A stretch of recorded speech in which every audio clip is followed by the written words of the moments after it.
बाणेश्वर धाम की इस धरती पर, इस पावन धरा पर भारतीय जनता पार्टी की परिवर्तन संकल्प यात्रा की शुरुआत होने जा रही है। डूंगरपुर की धरती हमेशा से देशभक्तों की भूमि रही है। यही राजस्थान के, यही गुजरात के आदिवासी भाइयों ने महाराणा प्रताप के साथ रहकर सालों तक युद्ध कर मुगलों की सेना के दांत खट्टे करने का काम यही भूमि के सपूतों ने किया था। यह भूमि महाराणा प्रताप, बापा रावल, राणा सांगा और महाराणा कुंभा की भूमि है। यहां पर कहरल माता का मंदिर, सालेश्वर मंदिर, बोरेश्वर महादेव, घोरेश्वर मंदिर, भुवनेश्वर महादेव का मंदिर और माई त्रिपुरा सुंदरी के मंदिर से हमेशा हमें आशीर्वाद प्राप्त होते हैं। मित्रों, आज मैं यहां आया हूं तब गोविंद गुरु जी को भी मन के साथ श्रद्धांजलि देना चाहता हूं, जिन्होंने अंग्रेजों के खिलाफ सारे आदिवासी भाइयों को एकत्रित करने का काम किया था। मित्रों, आज ये परिवर्तन यात्रा का दूसरी यात्रा यहां से निकल रही है। यह यात्रा भारतीय जनता पार्टी की जो निकल रही है वो 19 दिन घूमेगी, लगभग 2500 किलोमीटर घूमेगी, 52 विधानसभाओं में संपर्क करेगी, 156 जगह पे छोटी सभाएं, 52 जगह पे सभाएं और 54 जगह पे बड़ी सभाएं कर पूरे राजस्थान में परिवर्तन का संकल्प करने का काम करेगी। मैं आपको बताने आया हूं मित्रों, ये परिवर्तन यात्रा जब समाप्त होगी उस वक्त गहलोत सरकार का जाने का निश्चय हो चुका होगा। माताओं, भाइयों, बहनों, आज मैं यहां आया तब अशोक गहलोत जी को कुछ सवाल सबसे पहले पूछना चाहता हूं। अशोक गहलोत जी, आप पहले राजस्थान की जनता को बताइए, 10 साल तक केंद्र में यूपीए की सरकार थी, सोनिया मनमोहन की सरकार थी, यूपीए सरकार ने, कांग्रेस सरकार ने राजस्थान की जनता को क्या दिया? जरा इसका हिसाब दीजिए। भोले बनकर इधर उधर की बात मत करिए। माताओं, भाइयों, बहनों, हिसाब देना चाहिए या नहीं देना चाहिए? जोर से बोलिए, देना चाहिए या नहीं देना चाहिए? वो नहीं देंगे। मगर गहलोत जी, मैं तो बनिया का बेटा हूं, हिसाब लेकर आया हूं साथ में। आप नहीं बताओगे, मैं बता देता हूं। 10 साल यूपीए की सरकार चली, सोनिया मनमोहन कांग्रेस की सरकार चली, आपने सिर्फ 1,60,000 करोड़ रुपया कांग्रेस सरकार ने राजस्थान को दिया। कितना दिया भाई, बोलो तो जरा। 1,60,000, मेरे साथ बोलो, याद रहना चाहिए, कितना? और नरेंद्र मोदी जी ने उनके 10 साल के 1,60,000 के सामने 9 साल में 8,71,000 करोड़ रुपया राजस्थान की जनता को दिया है। ये बात आपने राजस्थान की जनता को इसका हिसाब दीजिए। आपकी केंद्र में सरकार थी कांग्रेस पार्टी की, क्यों अन्याय किया राजस्थान को? इसके अलावा 57,000 करोड़ रुपया हमने रेलवे के लिए दिया, 43,000 करोड़ रुपया रोड के लिए दिया, 6,000 करोड़ रुपया कोटा में नए एयरपोर्ट के लिए दिया, उड़ान के तहत बीकानेर, जैसलमेर, किशनगढ़ हवाई अड्डा बनाया, 23 नए मेडिकल कॉलेज बनाए, बीकानेर में 1000 मेगावाट का सौर पार्क बनाया, जैसलमेर में 800 मेगावाट का सौर पार्क बनाया। और मित्रों, यहां मेरे आदिवासी भाई बहन बैठे हैं, मैं आपको बताना चाहता हूं कि हमने राजस्थान के हर किसान को, 80 लाख किसानों को 16,000 करोड़ रुपया सीधा उनके बैंक अकाउंट में डालने का काम नरेंद्र मोदी जी ने किया। हमारे गजेंद्र जी बैठे हैं, 1 करोड़ 10 लाख घरों में कनेक्शन जाने वाला है। इसमें से 43 लाख घरों में नल से जल का कनेक्शन समाप्त कर दिया है। बाकी जो रह गए हैं उनको भी ये अशोक गहलोत सरकार अंदर घपले घोटाले कर रही है। पैसा मोदी जी भेज रहे हैं, वो खा जा रही है। मगर जैसे ही सरकार बदलेगी, भाजपा सरकार आप बनाओगे, बाकी सारे कनेक्शन भी हम तुरंत ही समाप्त कर देंगे। लगभग 1.25 लाख लाभार्थियों को 5 लाख तक का पूरा स्वास्थ्य का खर्चा भारतीय जनता पार्टी की मोदी सरकार दे रही है। 86 लाख गरीबों के घर में शौचालय बनाने का काम हमारे नेता नरेंद्र मोदी जी ने किया है। 1 करोड़ कार्ड और 4.25 करोड़ लोगों को प्रति माह प्रति व्यक्ति 5 किलो अनाज फ्री ऑफ कॉस्ट मिल रहा है। भाई वागड़ वालों बताओ, दोनों कोरोना के टीके लगे हैं या नहीं लगे हैं?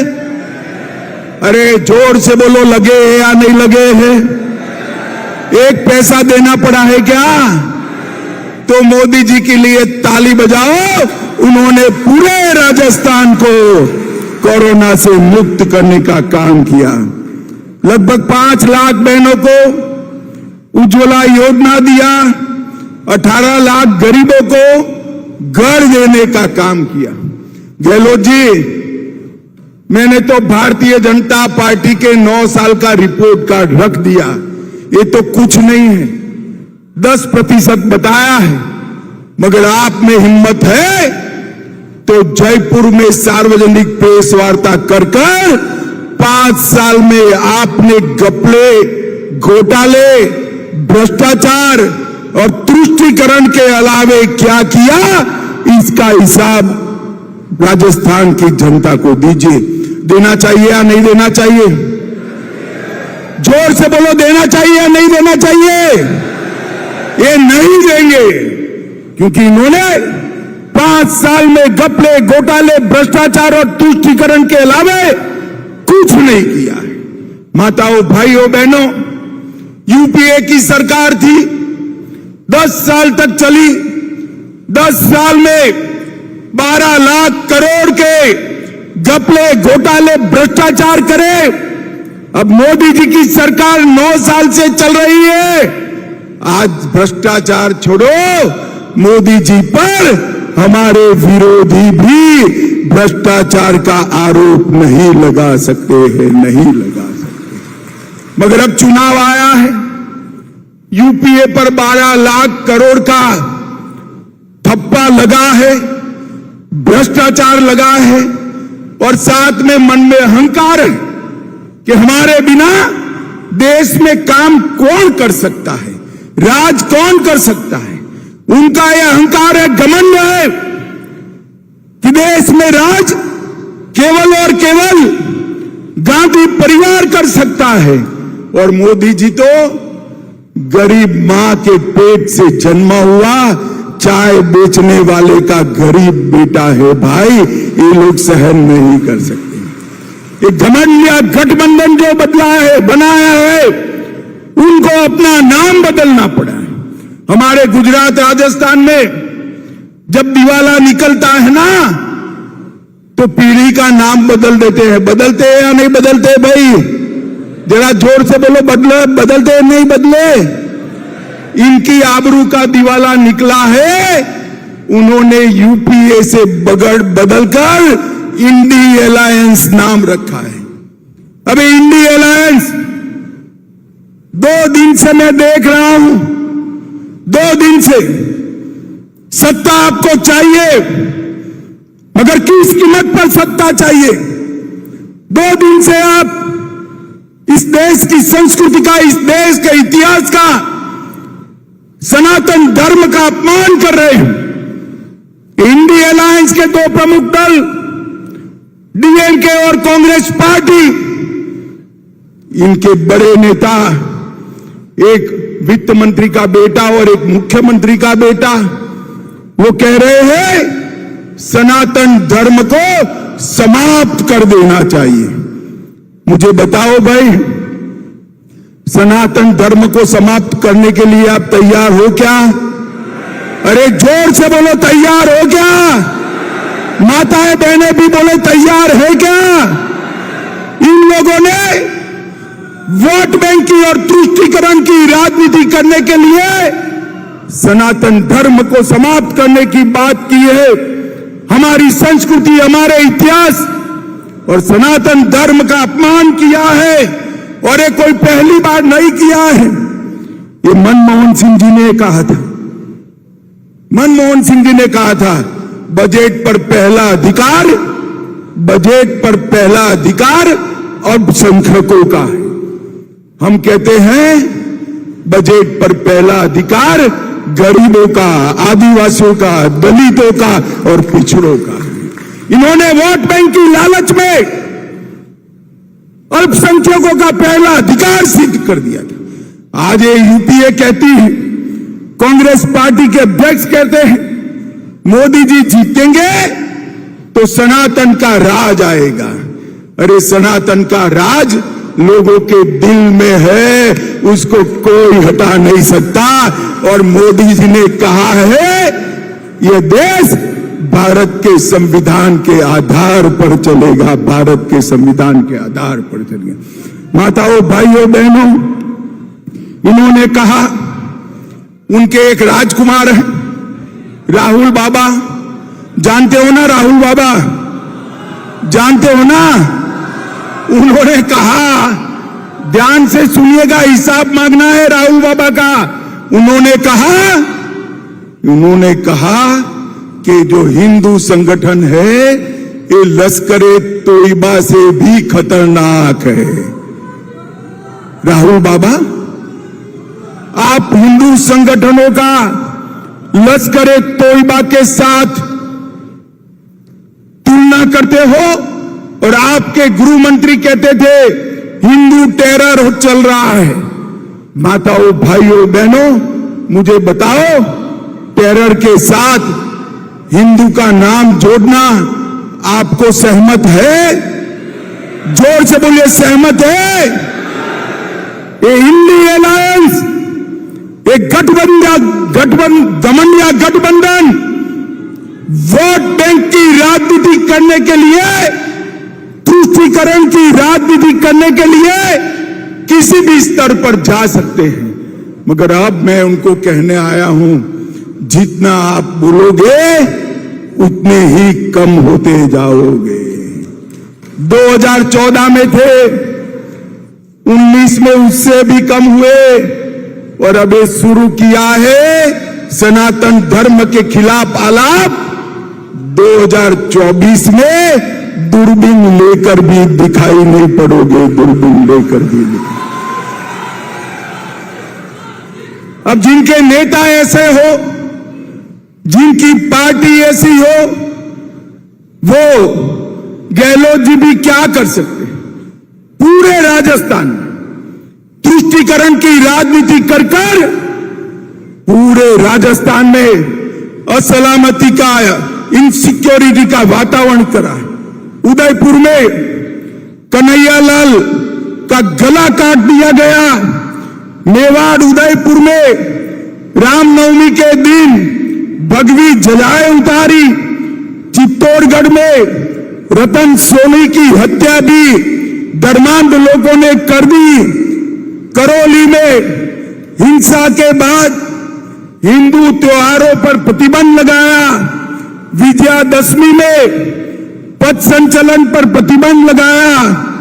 अलवर में 300 साल पुराने शिव मंदिर को तोड़ दिया और सांप्रदायिक तनाव की आग में छबड़ा, भीलवाड़ा, करौली, जोधपुर, चित्तौड़, नौहर, मेवात, मालपुरा और जयपुर में भी दंगे कराने का काम ये अशोक गहलोत ने किया है। भाइयों और बहनों, सलासर में राम दरबार को बुलडोजर चलाकर गिरा दिया, गौशाला भी गिरा दी। मुझे बताओ, ये दंगा कराने वाली, तुष्टीकरण को अपनी नीति बनाने वाली गहलोत सरकार चलानी है क्या? अरे जोर से बोलो, चलानी है।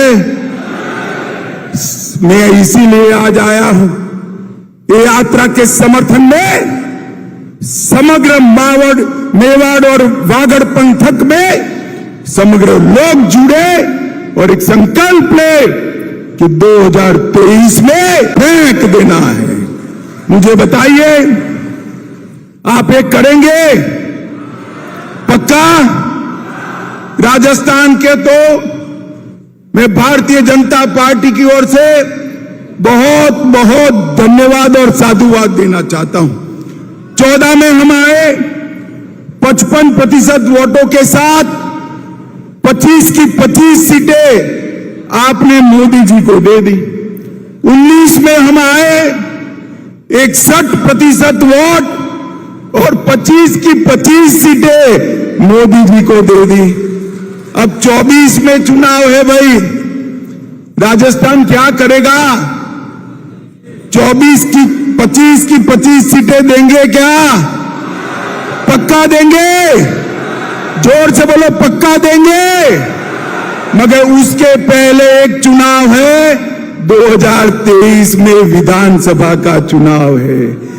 जब तक आप विधानसभा में अशोक गहलोत का सुपड़ा साफ नहीं करते हो, तब राजस्थान का भला नहीं होगा। मुझे बताओ, गहलोत सरकार हटाओगे? जोर से बोलो, गहलोत सरकार हटाओगे? माताओं, भाइयों, बहनों, मोदी जी ने मैं जो आगे बताया, ढेर सारी योजनाएं लॉन्च की 20 सालों में।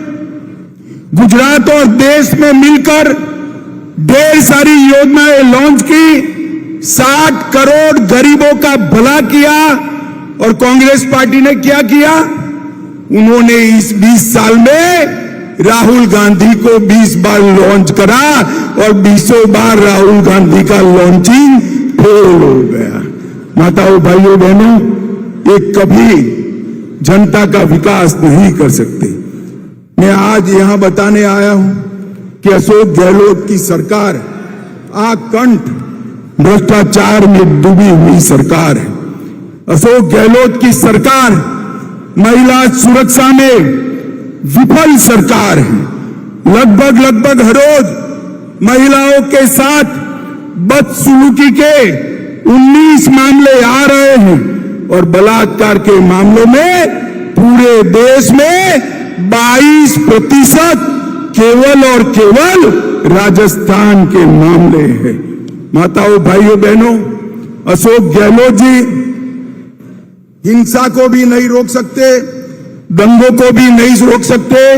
और आजकल उनको एक तकलीफ हो गई, कोई भी लाल कपड़े पहनकर आता है, कोई भी लाल कपड़े पहनकर आता है, उनको लाल कपड़े की जगह लाल डायरी ही दिखाई पड़ती है। आपको मालूम है ना लाल डायरी क्या है? मालूम है या नहीं है? मैं फिर से बता देता हूं, ये लाल डायरी के अंदर अशोक गहलोत के सैकड़ों करोड़ के भ्रष्टाचार का कच्चा चिट्ठा है। और ये लाल डायरी गहलोत जी हमने नहीं दी है, आपकी सरकार के मंत्री ने ही एक लाल डायरी दी है वो लाल डायरी में खनन विभाग के 66,000 करोड़ के घपले का जिक्र है। खनन पट्टे के 1,000 करोड़ के भ्रष्टाचार का जिक्र है। उदय सागर झील के 2,000 करोड़ के भ्रष्टाचार का जिक्र है। शिक्षा मंत्री के शिक्षकों की ट्रांसफर में भ्रष्टाचार का जिक्र है। सचिवालय में अलमारी में से 2 करोड़ 31 लाख रुपया और 1 किलो सोना निकला, इसका जिक्र है। काली सिंह बांध के करोड़ों रुपए के भ्रष्टाचार का जिक्र है और गरीबों के गेहूं चावल में भ्रष्टाचार का जिक्र है। माताओं, भाइयों, बहनों, जिस अशोक गहलोत ने इतने भ्रष्टाचार किए हैं, उसको चुनना चाहिए क्या? कांग्रेस को चुनना चाहिए क्या? एक ही विकल्प है, मोदी जी के नेतृत्व में भारतीय जनता पार्टी की सरकार बनाना। और ये गहलोत साहब जो है ना, ये जादूगर, अच्छी अच्छी चीजें गुम कर देते। मैंने बचपन में कई जादू देखे हैं। कोई रुमाल गुम कर देता था, कोई टोपी गुम कर देता था, कोई कलम गुम कर देता।